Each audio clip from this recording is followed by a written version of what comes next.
Welcome back in, everybody, to a Tuesday edition of Birds 365. A big day in NFL land, a big day in Eagle land today. The initial 53-man roster cuts. John, it's almost ingrained in my head now to say initial, thanks to you. All right, so you've won me over on that successfully. Good job, Johnny Mac. But that will be done today by 4 p.m., and then we'll start to see what kind of other moves they shake and bake with. Maybe some trades coming today for the Eagles. We will see what they end up doing with that. But John, an exciting day in terms of figuring out who kind of makes the roster, maybe some good storylines. I think Darius Cooper is going to be a fun one to see if he makes it, but I always like to see some of the names that squeak in at the end of the roster, the back end of the roster. Yeah, Darius Cooper's the one undrafted free agent with a shot. So, a lot of teams like to keep one or two for a couple reasons. One, the GM, like, hey, look what I found. And two is, you want to prove it's a real meritocracy, even though it isn't. You want to send that signal off. So a lot of people like keeping at least one undrafted free agent every year. So he would be the guy if that's going to happen. But the Eagles are pretty set, and the uncertainty comes from trades and sort of manipulation with the practice squad. So do you want to put a veteran on the practice squad, work out the wink deal to keep a younger player that would be involved with guys like Miles Hinton and Cameron Williams or Antoine Powell-Ryland? If you want to keep one of them, you might have to do one of those wink deals with a veteran player and start them on the practice squad and then elevate them to the 53 when their practice squad elevations, which are 3, expire. And they did that last year with Nick Yates. But that's an example. Like, everybody's like, well, and they're right. Everybody you talk to, the Eagles want to keep working with Hinton and Cameron Williams and APR again. And then not to pick on who commented about Kyle McCord.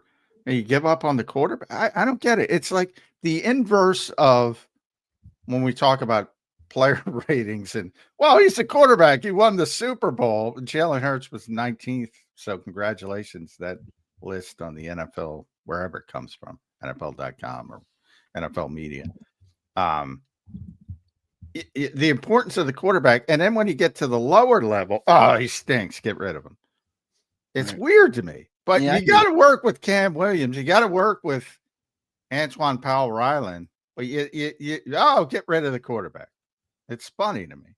It's because when you are in third team reps, all anybody's looking at is the quarterback. Same way as always the most important player on the field. But you're getting trashed because the other guys can't play. Right. And it's, get rid of them. It's an interesting psychological experiment. Yeah, I hear you. It is all of this is interesting. John, let's talk about some of those trades that we talked about that might or may not come today. No guarantee, obviously, on them. We're speculating based on some of Johnny Mac's intel that he shared here on the show, and just our thought process on where the roster is right now. John, I'm here today to advocate sending a 1 and a 3 or 1 and whatever you got to do to get Travon Walker. He changes the entire defense. He changes the secondary, improves them. He changes the entire defensive line. He's a Georgia guy. Can put him back with Jordan Davis, Jalen Carter, Nolan Smith, N'Kobe D. John, it's a no fucking brainer, John. Come on, give me Travon Walker. Well, I shouldn't have brought that up, but I'm blaming you for this one.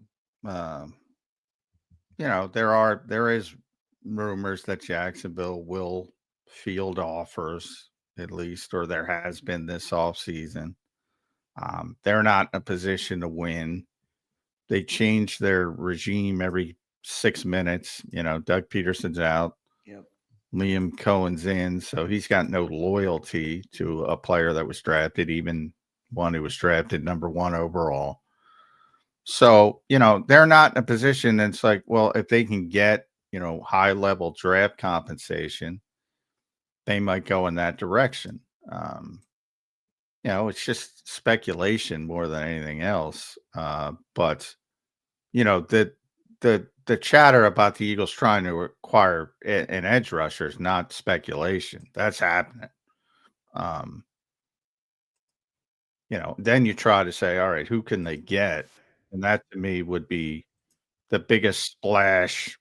Like the Hendrickson stuff was always stupid. The Parsons stuff is stupid. This is not stupid in that vein. This is far more legitimately potential, but again, that's just my speculation. That Yeah. the fact that they're looking for an edge rusher is not speculation. But he does kind of fit the mold of like the player, the age, everything like that. He in my eyes, he fits what the Eagles are trying to do. Now, you have to get a big contract, probably. You don't have to give it to him right away, but he's got the 5th-year option, so he technically has 2 more years left if you traded for him right now. You probably, Eagles, knowing the Eagles, and I would advocate for this, I would give him the contract as soon as possible. I wouldn't really want to sit on my hands and wait. The guy has 2 double-digit sack seasons before he's 24 years old on a much shittier team than the Eagles. I would give him a contract now to get ahead of the curve like the Eagles always do. It doesn't mean they would do that, but you do have some flexibility there with the contract. What do you think of the player as a fit with the Eagles? I don't love the fit, honestly, because he's not more of the athletic. Like Nolan Smith, I always say, is the perfect, at least modern Vic Fangio edge defender from a trait standpoint. He can move, he can drop, he's comfortable, he played all. This is a more defensive end type, Right. Gonna rush the passer, but you need somebody to rush the pass. That's the bottom line. I don't give a shit if he can drop in coverage. Big cares, but I don't care. Just do it in another way. Use Jalix or Nolan as the flat defender and do it in another way. So similar to Hendrickson, I don't like the fit other than he can get to the quarterback. And I think it'll be easier for him to get to the quarterback here than it was in Jacksonville because of the people he'll be playing with. Right. In that type of scenario. And at the end of the day, they just need somebody who can get the quarterback. And I think he can, even though people look at him and think he's a disappointment because of where he was selected, as you mentioned, 2 double digits. I mean, how disappointing could it be? But he's 24 years old. Not the other. Well, when you're sack years and when you're the first pick, there's unbelievable and there's unbelievable expectations. And number 2, by the way, was Aiden Hutchinson, and he ain't Aiden Hutchinson. Not even close.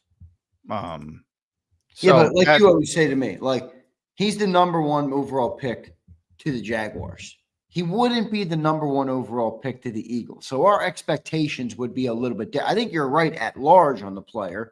The expectations are there, but that would take a little bit of that. Well, I think it would quickly, when people quickly realize he was the number 1 pick, I think the expectations would be huge here. Well, it depends what we sent. I mean, it depends what we traded for him. And again, I don't even know if this is even an option, but I don't love the idea. I mean, you brought it up. Well, you brought up Ebiketie. You brought up him a lot yesterday.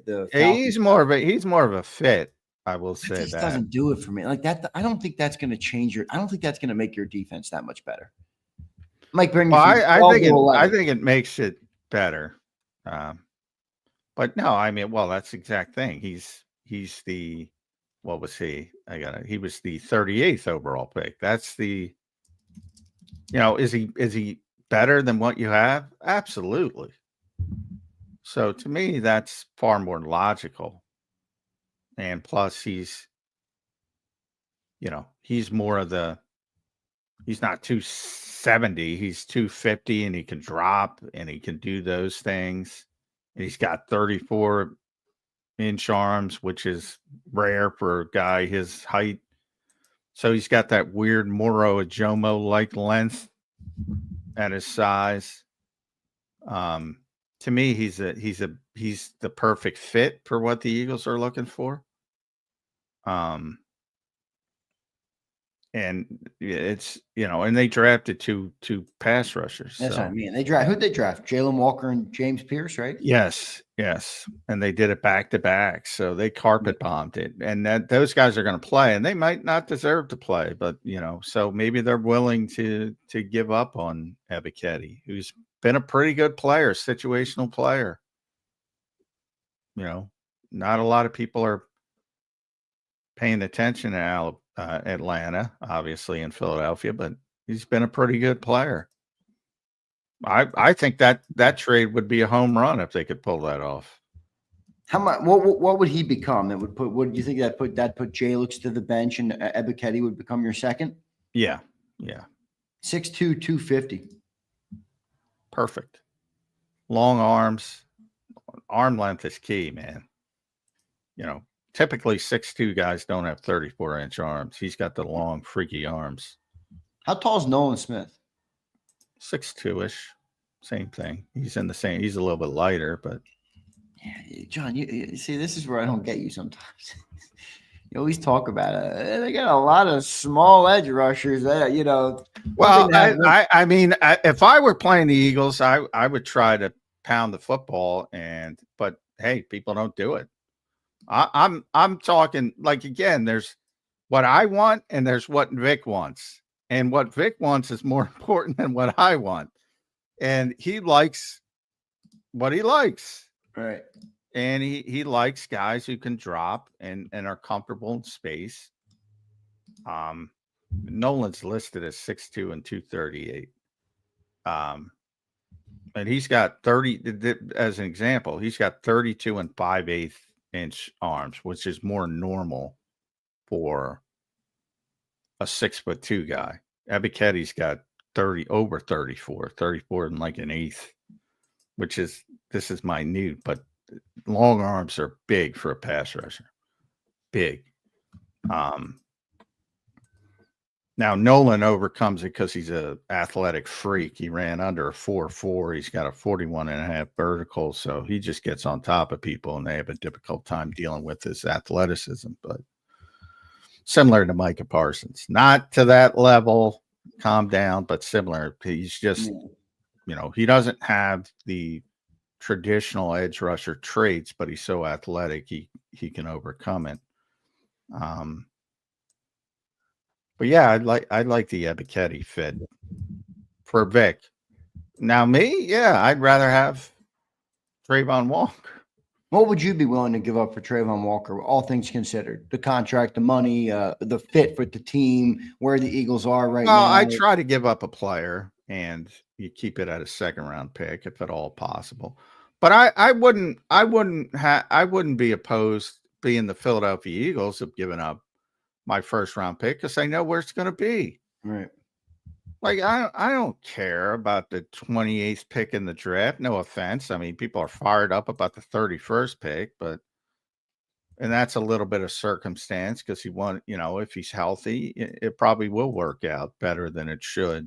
Yeah, I mean, let's be real. It's a crapshoot. Half of the guys at the end of the first round will be okay. Half of them will stink and probably won't pan out. I mean, that's how it goes. Exactly. But they have a better they have a better chance. They have a higher ceiling typically this year when you get the 31st pick, because for obvious reasons, people panicked over the injury and, he's not going to be available right away. And it turns out he is available. So, he probably would have been a top 15 pick. So they do have a higher ceiling than normal. But in a typical year, I don't. If you have the 30th pick, I'm not going to lose sleep if I can get a proven commodity who's 24 years old. Even though, I mean, Nolan Smith was the 30th pick. Everybody's fired up about him. That's the one thing I don't get. I saw one person tweet yesterday, or in our chat, maybe it was. I forget where I saw it, but get rid of Nolan Smith in a third for Travon. I'm like, what? That's so counterproductive. No, you don't have to do that. I mean, you'll get better at edge. You'll get a better player probably, but you weaken. Well, you wouldn't even have to do that. So, that's what I mean. I agree with that, but I mean, that's way too much. I'm just saying. I saw that, like, trade Jalix and somebody, or Nolan and something to for another edge rusher. Like that to me defeats. You're trying to add to the position, not take away, and not exchange. Well, Travon is a lot different of a build than who they got. I mean, he's 6'5", 275. He's not 6'2", 230, man. He's a much bigger, more traditional edge, like you pointed out. But Yeah, and that's not necessarily the best fit but Vic will work with it if he can get to the quarterback. Yeah, we'll see what ends up happening. Probably wouldn't go there. You mentioned Ebiketie. John, any other trades that you think? You mentioned 2 trades, and you mentioned maybe a player would be going out. Who's on your mind in terms of going out for this team right now? Well, Ringo's one. I could see that happening. If you want to keep, they already traded Darian Kennard, but if you want to, you can get a 7th round pick for one of those other guys because the offensive line is, people are disappointed here, incredibly deficient around the NFL. So, if you can get like a 7th round pick for Trevor Keegan, send him out. Somebody like that, Patrick Johnson, Azeez Ojulari, those 2 guys. Azeez more likely. Same thing. A lot of teams need edge rushing help.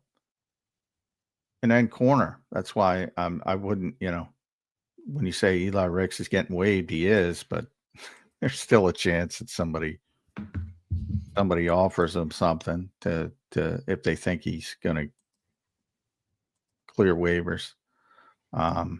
If they think he's not going to clear waivers. And then you got Joel Siegel putting the press on for Kyle McCord. Oh, he's going to get claimed. He's going to get claimed. So I hope he does, but yeah, it is a press. That's for sure. So, not the guy leaving, Anais Smith, another guy, somebody might remember Texas A&M. That's usually what happens. Oh, I liked him coming out of Texas A&M. Let's take a shot. That's usually how it works. Yeah, Howie's known for. He's done that a lot. Yeah. So those are some of the names that potential. What do you think Keely Ringo's worth right now? Not 7. Much. Yeah, 6, 7, 6 maybe. He's a good athlete. 6 feels rich to me. Well, that'd be the high point. I mean, I feel like it's been pretty publicized that he couldn't get on the field here, and he had every opportunity to. Yeah, well, everybody's focused on their stuff. They're not focused. We're focused on Philadelphia. I'm just saying, if you're doing due diligence on the player to bring him in, maybe you'll learn. Well, you're not. If you're bringing him in, you're bringing him in because he's what he is physically. It's like there's a lot of hubris in the NFL. It's like we can. Oh, you failed, but we can do it because he's so long and so fast, and so people might bite on that. It's there's a lot of, we'll get them going, which tends to be incorrect. So those are some of the guys. But waivers tend to be, I said, overrated every year. Oh, you're going to lose this guy. You're going to lose this guy. You're going to lose. Well, because everybody's got 90 men, and they're getting rid of the worst. Yeah, exactly. And then everybody's usually you're going to find gems. Gems. One of my biggest criticisms, and we're going to have Les Bowen in the hour too, unless I want to ask Les this is, that the whole mindset of, like, I couldn't believe the flowers Howie deserves all the flowers he gets. Let me make this clear. I got to talk to Howie later. He's the best GM in football. Best GM in football. I couldn't believe the flowers he was getting for the damn Sam Howell and Fred Johnson trades. I mean, what are we doing? What are we doing? Well, I don't think I mean, I didn't give him flowers, but I think when you're operating, I mean, like I said this, like when you're operating like the Eagles have this year, where they're trying to, Timu is the theme and they're preparing for the con. There's different ways to win outside the margins, and depth is one of them. And when you shake and bake with a couple late round picks and bring in better depth, come on. I mean, I'm not going to praise him for it. He deserves a lot of. Well, I'm talking about others, not you. But I'm just the people that are acting like he's playing 3D chess. Come on. There's so many things you could point to the greatness of Howie Roseman. Getting Sam Howell and Fred Johnson back in the case of Fred is not wanted. that is an indication of, hey, guess what?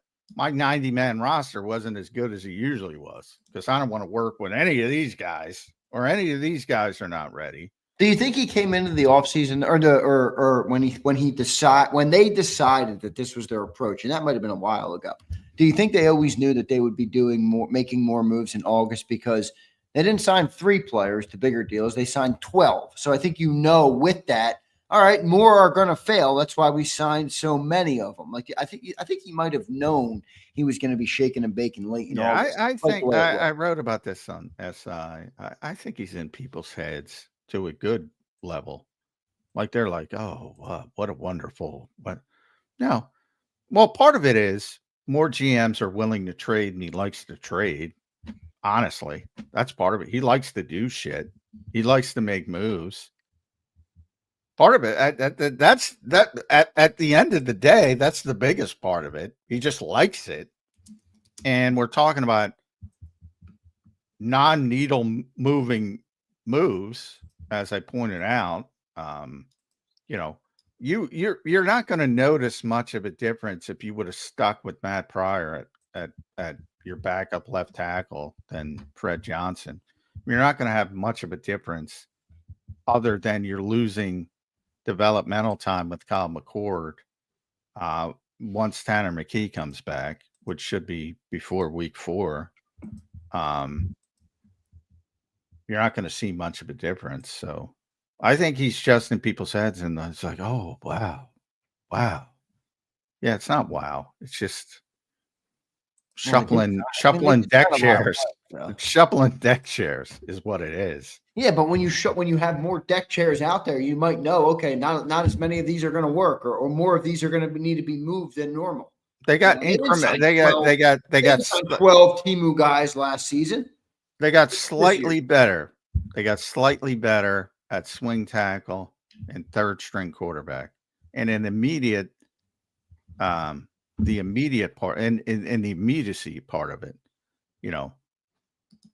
long term, again, developmental, and it's tough. I get it. It's tough to keep a bunch of players who aren't ready to play, and you're already keeping Miles Hinton most likely, and you're already keeping Ty Robinson, guys who aren't ready to play.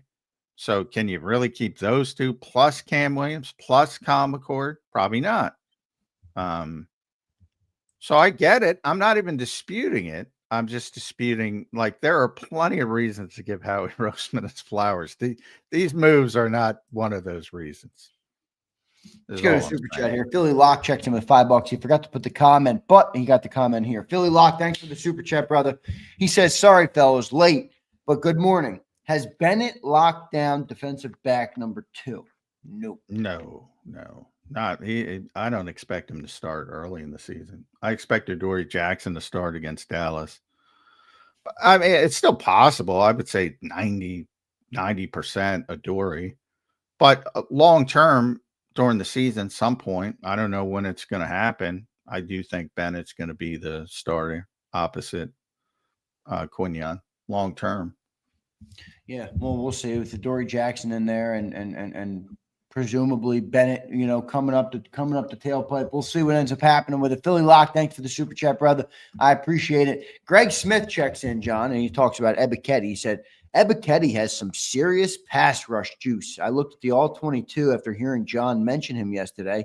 He's a perfect fit for this defense. He has double-digit sack talent. Look at that.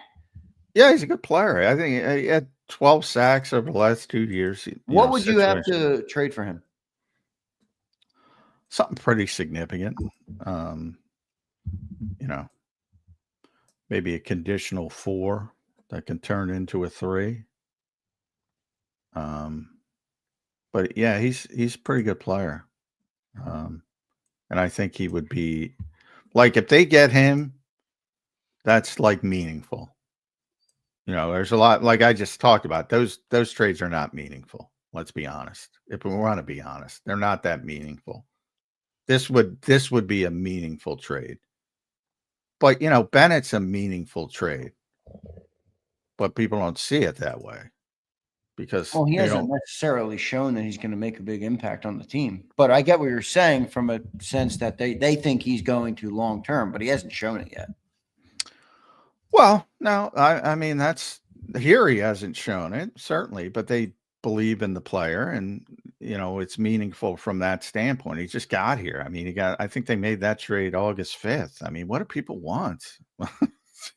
Yeah, I mean, he's something that at least should give you some hope. For whatever reason, that hasn't resonated with people. I don't know why, but yeah, it should give you some hope. I would think, but yeah, Ebiketie would be a meaningful addition to the team, and I think people would find that out relatively quickly because I think it's easier to hit the ground running as a pass rusher. We'll see what ends up happening with it, with the Bennett and all those guys. CB2, a lot of different moves that could be made today. 4 p.m. is the cut downs. We already have lost some guys on the Philadelphia Eagles. We'll see who else gets cut down, especially when it becomes official. It's a little different as compared to when it's just reported or coming through the grapevine, as opposed to when it's official. So we will keep our eye on that. John, what is I guess just 4 p.m., right? That's it. That's the only deadline of today. And then everybody else who's been shaking. There's been a lot of trades, John. It feels like Well, yeah, the latest one. Get this one. The Browns are trading for the Rams offensive lineman KT Leviston. They're giving up a 2028 7th round pick. So these are, when I talk about a player leaving, like if anybody gives up a 2028 7th round pick for Eli Ricks because they don't want to. Oh, sure. They don't want to risk. That's what you do. If you're at the bottom, say you're at 30 on the waiver wire, and you think a player is going to get picked up on waivers and you want that player, give up a 2028 7th round pick, That's what teams do. So you're going to see more of those types of trades. So it's usually 2028 2028. It's usually not that far out, but as Cleveland just proved, it can even be. And remember who's in Cleveland: Andrew Berry and Cat Hickman now. Howie Roseman people. We'll see. Let's go to a super chat here. Brian Pumper checking in. What up, Pump? He says, Ebiketie is a one-trick pony. Straight up rotational edge. We need a starter. This guy was coming off the bench on the worst pass rush in the NFL. Well, yeah, he was a rotational player. And you can look at it, as, that's what Alex Hunt is. I mean, what are we talking about here? Trying to get incremental improvements. Is he better than what you have? Yes. It's not realistic to get Trey Hendrickson. It's not realistic to get Micah Parsons. It's probably not realistic to get Travon Walker. But if they do, that's at least somewhat in the conversation. Yes, of course, that's better. For where you are on the calendar, getting better should be the goal at potentially your weakest position. Get better. He makes them better. We'll see what they end up doing with the edge rushing room. Maybe a couple trades coming today. Maybe not. We'll see what the Eagles do. Still a lot of different ways they could go here on this roster. John, you mentioned something earlier, and I think this is the clear takeaway at this point. But, I view it maybe a little bit differently. But the 90-man roster wasn't as good as they thought, I think, the moves show. But it's really more about the 53, obviously, than the 90. But good enough to prevail this year or what? Well, you're not prevailing with the 90-man roster, so it's not relevant to that. The 53, yeah, because it's about the top 20 or so. Is the depth as good this year as it was last year? No, absolutely not. Well, the top 20 isn't as good as it was last year either, at least in hindsight. At the end of the year, obviously, when they're dominating Kansas City in the Super Bowl. Are they as good as they were on that day? No. Could they grow to that point? That's a growing process. Remember, when nobody knew how good they were early in the season, Vic himself said, we asked him, when did you know you had a good defense? He said, week 7, week 8. I thought we had a chance to be really good. So it's a growing process, and hopefully they grow and get better. But objectively, no, they're not as good as they were last year, nor should they be expected to be. But they're still one of the best teams in the NFL, so they're in the conversation. And as long as they stay healthy, they're going to win a lot of games because the guys who are playing are better than the guys they're going to be playing against. The concerning part is if guys go down and, what will have to replace them at certain positions. Like if they're unable to do anything at edge rusher,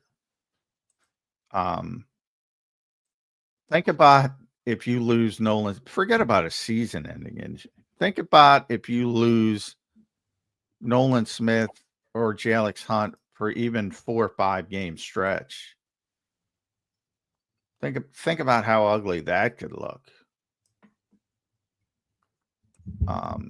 And there are other positions, like I said, at corner. Look, I don't think there's much of a difference between if you want to say Adoree Jackson is number 2 coming into the season outside corner. And if you want to say Mac McWilliams is last, I don't think there's much difference between those 2 players. If you throw Mac into the deep end of the pool, I think you're going to get similar production. Same thing at safety. So it varies by position.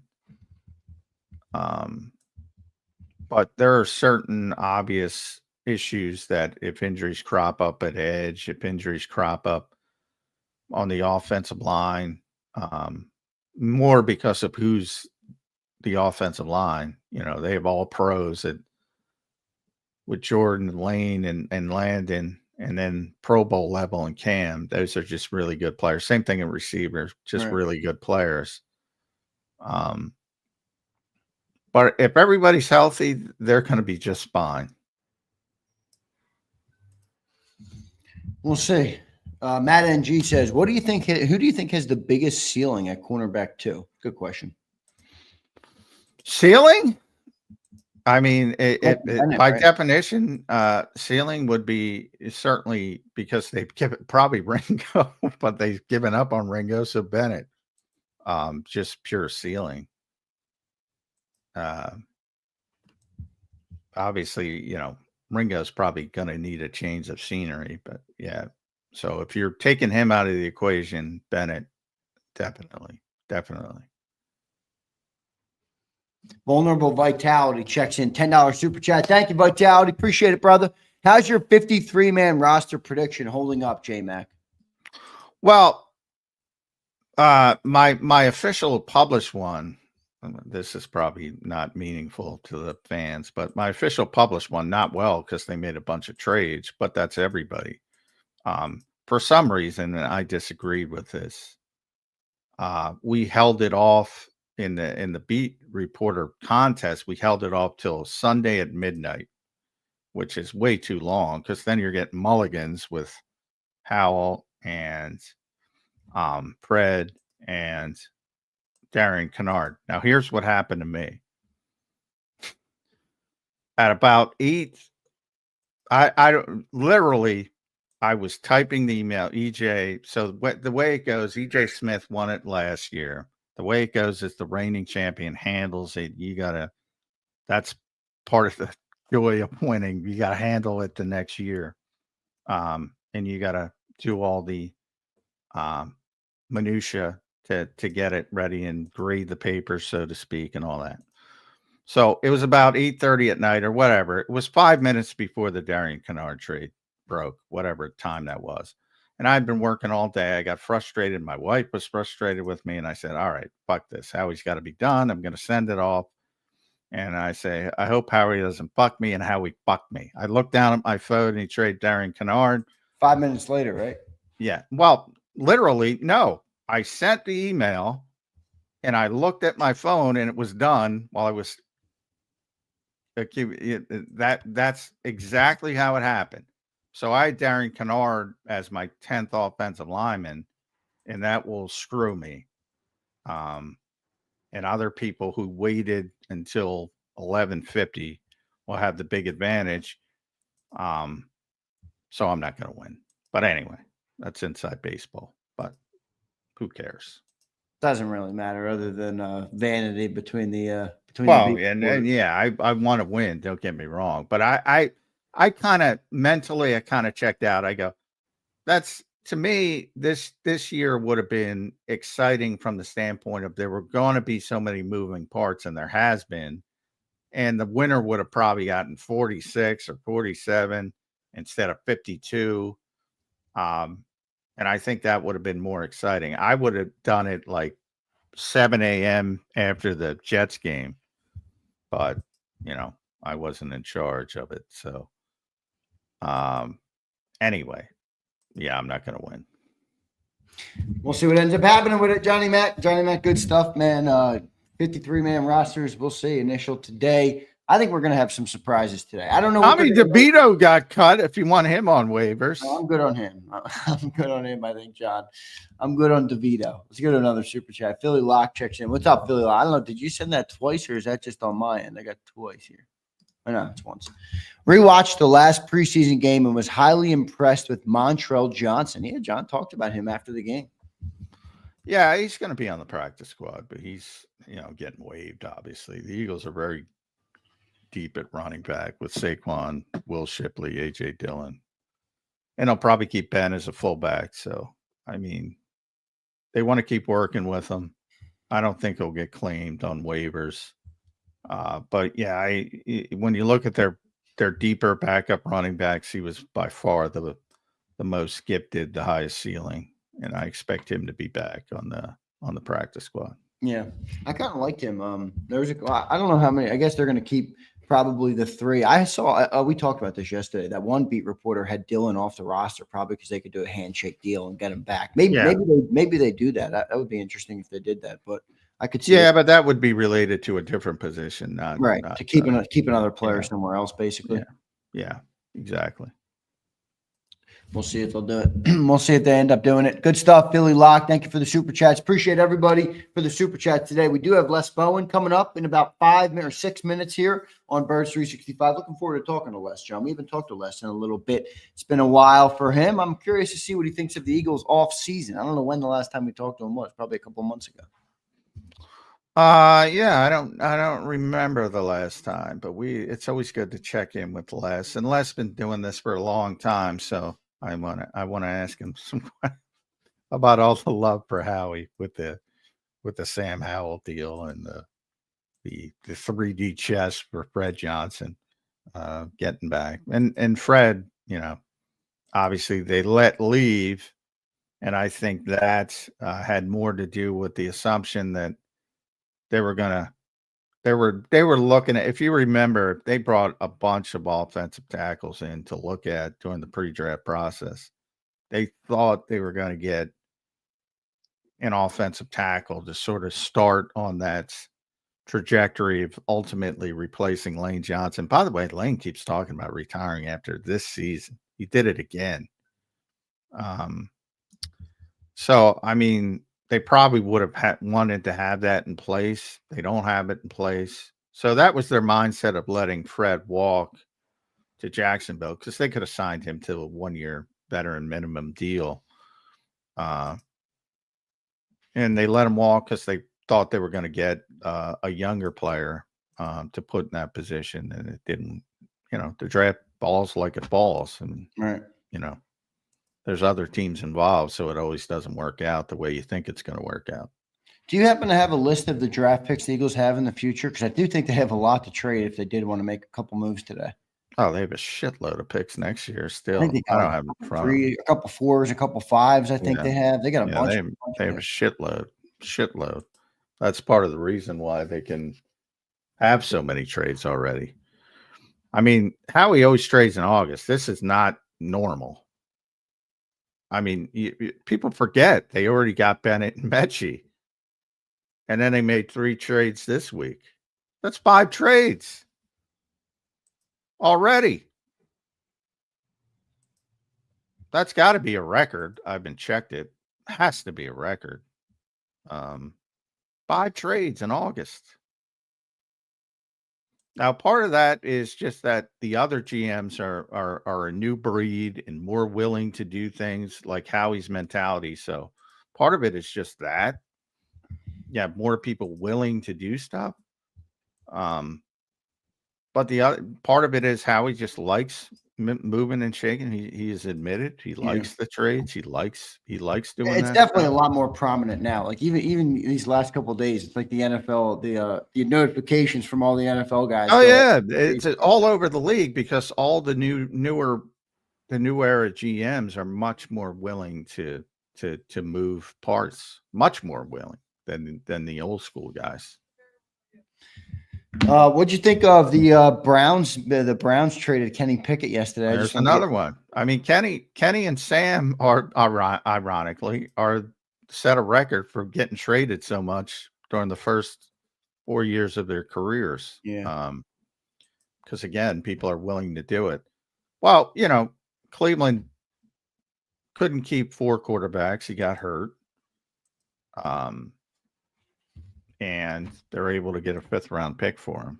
I thought he had a chance to be the starter, but obviously the injury. I think he would have had a chance. I think he would have been the starter if he was healthy. But once he couldn't practice, Joe Flacco earns the job. And then you have the 2 rookies, which, he's probably better prepared to play than both of them. But again, they want to rely on the developmental aspect of it, which is why I'm a little disappointed with Kyle.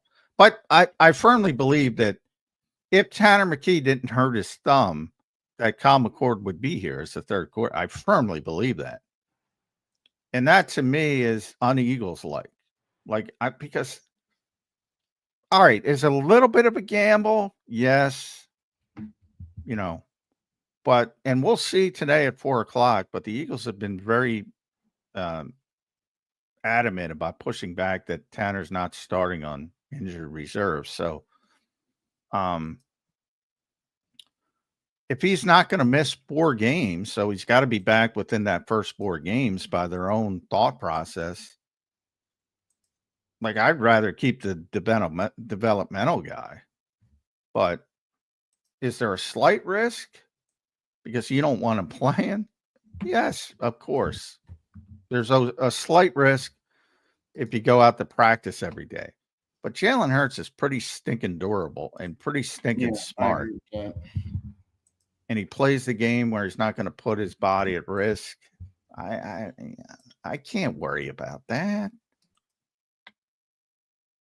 That's very un-Eagles-like. I hear you. All right, Johnny Mac, good stuff. Let's get to our commercial break, and then we'll get to Les Bowen. Coming up next here on Birds 365, I want to welcome and thank everybody for being here. Big crowd in here today. Thank you very much. One super chat. Mills checks in. Diggs, Mozzie Smith, and a 6-rounder for AJ. He's a Cowboy fan trying to mess with us. Diggs, good stuff. Or Mills, good stuff. Appreciate everybody for being here. Hit that like button. We'll be right back in 3 minutes on Birds 365.